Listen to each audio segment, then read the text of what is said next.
Hi, welcome to First Editing. I'm Joellen, and today we'll be talking about chapter length. So many writers find themselves asking how long should chapters be, and if there are any rules to begin with. The best way to unpack the concept of chapter length is to first establish what is the purpose of a chapter. So imagine you're going for a run and you've been jogging for a while. You're really out of breath now and you need to stop for a moment. So you take a break. And then when you feel up to it, you start sprinting again. Those breaks that allow you to recharge your energy are essentially the pauses between the end of one chapter and the beginning of another chapter. So, therefore, the purpose of a chapter is to break down the story into digestible bites that keep the momentum without exhausting the reader. It's a bit like a 10-minute break between different acts of a theater play. So, not only that, but a chapter is also an important tool for plot development. This is because chapters often begin and end on different notes and typically include some kind of a shift that drives the story forward. And finally, the length of chapters determines the pacing and the flow of the story.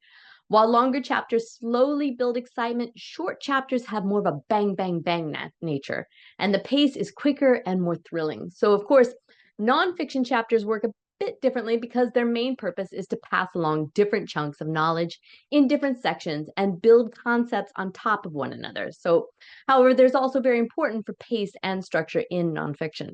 All right, now that we've established why chapters are so important in the first place, let's answer the big question. How long should a chapter be?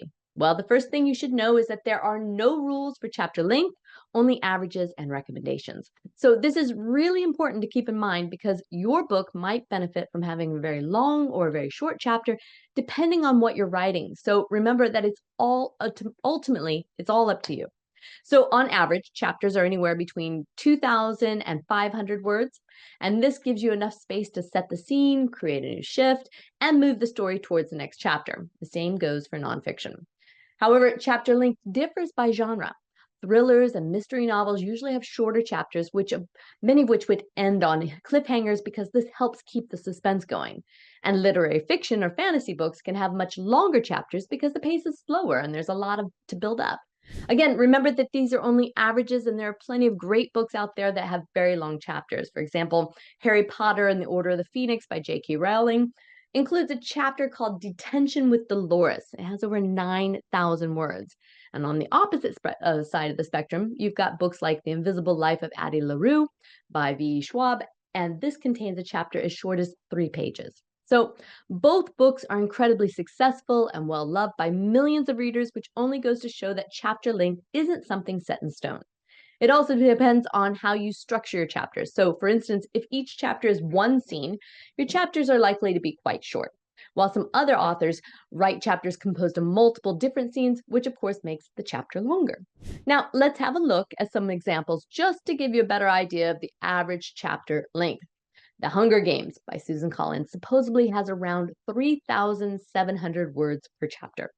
And The Handmaid's Tale by Margaret Atwood has around 2,100 words per chapter. Gone Girl by Gillian Flynn, nearly 2,300 words per chapter. And finally, The Great Gatsby by F. Scott Fitzgerald. It has a bit over 5,200 words per chapter. So remember, these are averages. So the individual chapters in these books differ in length. And while it's a good idea to keep your chapter length similar throughout the book for pacing purposes, it's also completely fine to make them longer or shorter depending on what the plot needs. For instance, a large battle scene will obviously take up more space than a private conversation between two characters. And before we go, let's answer one last question. What's the best way to close a chapter? Well, this is a good question because the endings of chapters aren't all that random. Most of the time, a chapter either wraps up its events or invites the reader to keep on reading, for example, by creating a cliffhanger or a sense of excitement. And you can also do both at the same time. So here's a very clever example from the first chapter, The Poppy War by R.F. Kuang. She had bribed a teacher, she had stolen opium, she had burned herself, lied to her foster parents, abandoned her responsibilities at the store, and broken a marriage deal. And she was going to synagogue. Our final tip is not to get too tangled up in chapter length while you're drafting. Chapters can be reorganized and changed during revision. And the most important thing right now is to put the story down on paper or data. And that's everything. I hope you've enjoyed this video. Don't forget to subscribe to our channel. And if you have any questions, drop them in the comment section below. Thank you for watching, and I'll see you in the next episode.